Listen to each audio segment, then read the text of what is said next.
In this episode, we're going to tackle a question that sits at the top of privacy program success, which is why an organization chooses a particular privacy strategy in the first place.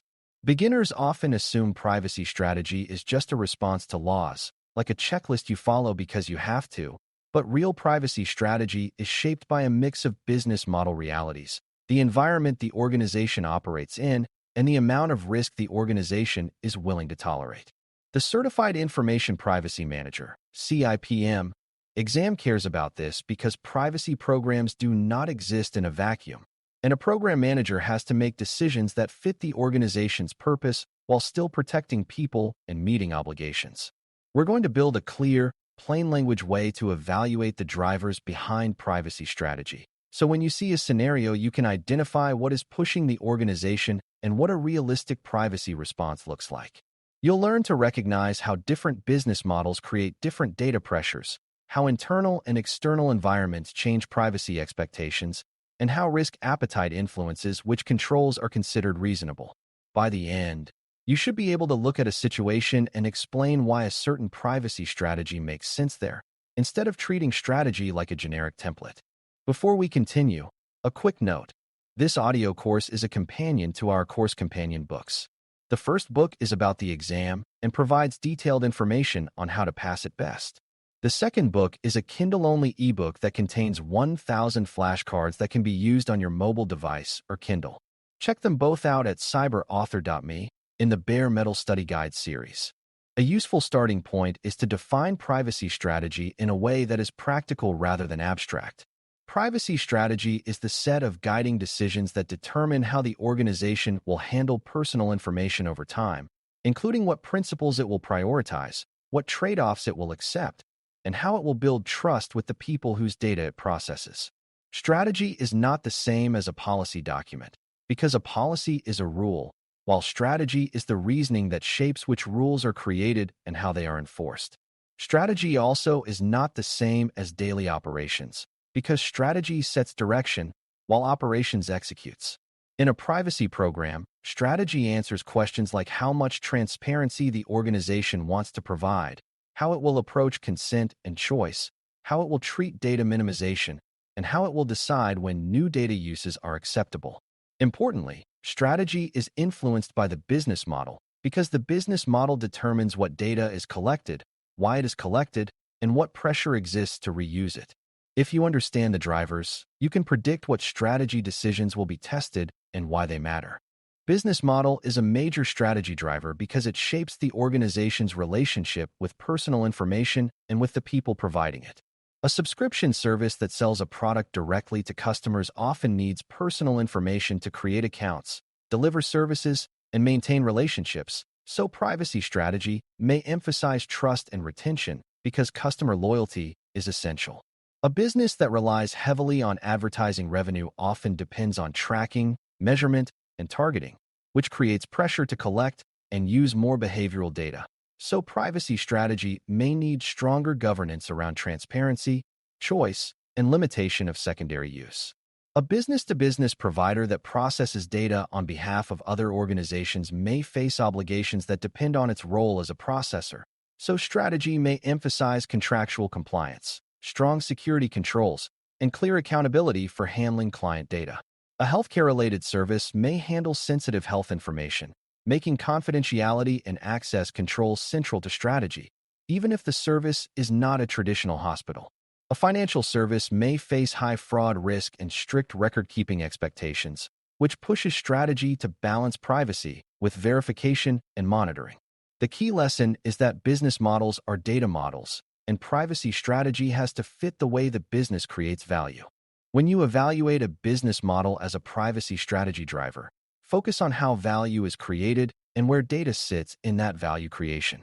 If the value comes from providing a service the person expects, data collection may be easier to justify, but the organization must still limit use to what is necessary and transparent. If the value comes from analyzing behavior and selling insights or access to audiences, privacy risk and expectation risk increase because people may feel the use is less aligned with their interests. If the value comes from connecting multiple services, data sharing across business units can become a major driver, and privacy strategy must address internal sharing, purpose limitation, and governance controls that prevent uncontrolled expansion.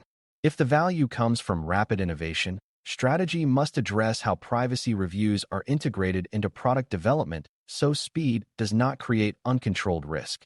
Another common driver is competition, because organizations may feel pressure to collect more data to personalize better or to optimize outcomes, and strategy must decide whether to compete through data volume or through trustworthy restraint.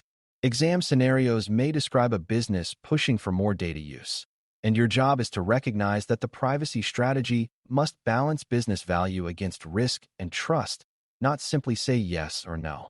Environment is the second driver, and it includes both the external world and the internal culture that shapes what is realistic. The external environment includes laws, regulations, enforcement trends, public expectations, and industry norms, all of which influence what privacy strategy must account for.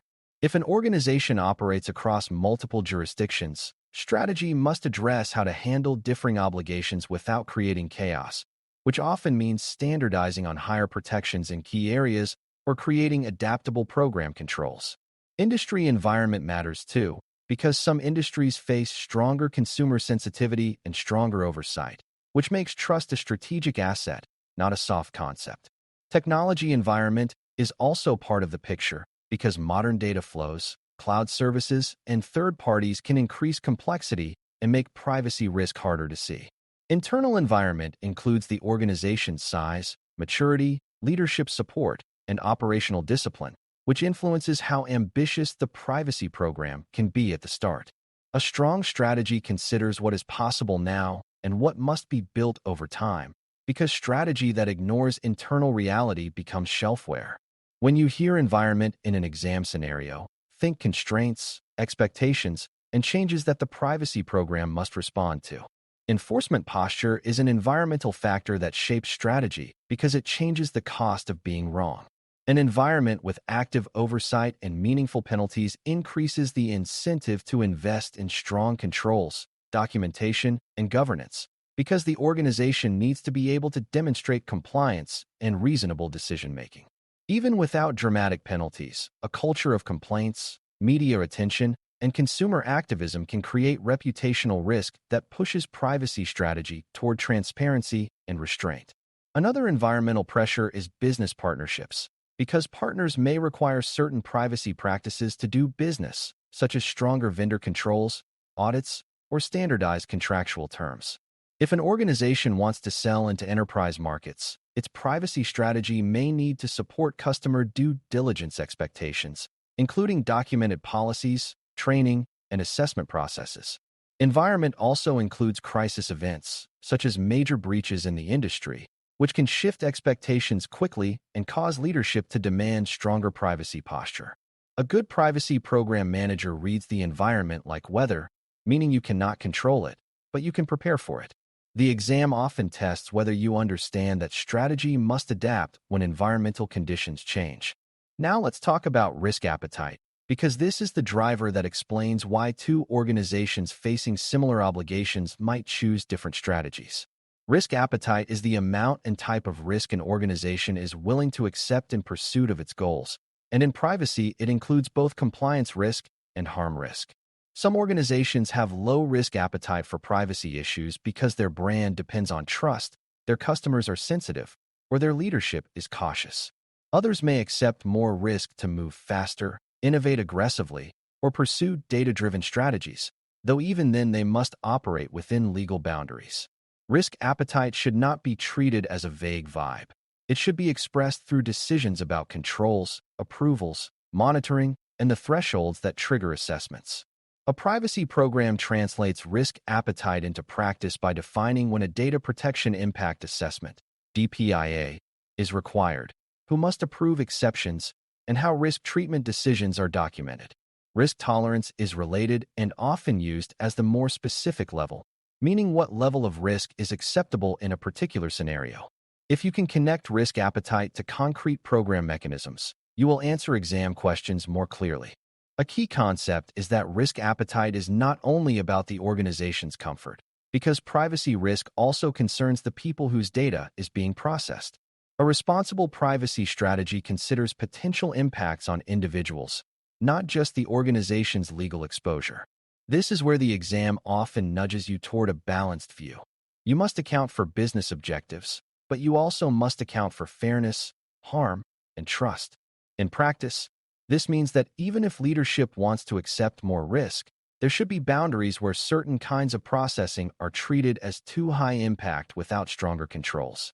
It also means that the program should distinguish between risks that can be mitigated effectively and risks that are inherent to a proposed data use. A mature program uses governance to ensure that risk decisions are not made casually by a single team under pressure, but through a structured evaluation with appropriate stakeholders. When you see a scenario about launching a new data use quickly, risk appetite helps explain whether the organization will require more review steps or allow faster deployment with monitoring. The exam is often looking for whether you understand that risk appetite changes the shape of controls, not the existence of controls. Let's connect these drivers to practical strategy choices that show up repeatedly in privacy programs. One strategy choice is whether to standardize on a high baseline across all operations or to tailor practices by region, product, or data type. A high baseline can simplify operations and reduce mistakes, but it may reduce flexibility or increase cost, so business model and risk appetite influence whether that approach is chosen. Another strategy choice is how to handle secondary use, meaning reuse of data for new purposes like analytics, personalization, or model training. Some organizations choose a conservative posture with strict purpose limitation and tight approvals, while others choose broader use with enhanced transparency and choice mechanisms, and the environment and risk appetite shape what is defensible. Another strategy choice is data minimization, because some businesses build habits of collecting only what they need, while others collect broadly and attempt to govern later, and those choices create very different program burdens. Vendor and partner strategy is another, because some organizations minimize third-party sharing and maintain tight control, while others rely on broad ecosystems and must invest heavily in oversight. When you recognize that these choices are strategy expressions, exam questions become easier because you can see the underlying driver. A scenario-based way to think about drivers is to imagine the same privacy requirement applied to different contexts and notice what changes. If a company's business model depends on personalization, the privacy strategy might emphasize clear notices, user control, and minimization within the personalization system, rather than eliminating personalization entirely. If a company operates in a highly regulated environment with strict enforcement, the strategy might emphasize strong documentation, formal assessments, and conservative decision-making about new processing. If a company's internal environment is immature, the strategy might start with building an inventory and basic governance before trying to implement complex measurement and automation. If a company has a low-risk appetite, it might require executive review for high-impact processing and limit retention aggressively, because reducing exposure is a priority. If a company has a higher risk appetite, it might move faster but still must build monitoring and rapid correction mechanisms, because accepted risk still needs management. The exam tends to reward answers that sound realistic for the described organization, not answers that assume every organization can behave like a perfectly mature enterprise overnight. Strategy is about fit, and fit depends on drivers. It is also important to recognize that drivers can conflict, and privacy strategy is often the art of managing those conflicts without breaking the program. A business model might push for broad data use, while the external environment might demand strong limitations and transparency, and the privacy program has to design controls that allow business value while staying defensible. Leadership might have a high risk appetite for innovation, but customers might have low tolerance for surprise data use, creating trust risk even if legal risk is manageable. Different business units might have different needs, such as marketing wanting more targeting data, while security wants stricter access controls, and governance must manage those internal tensions.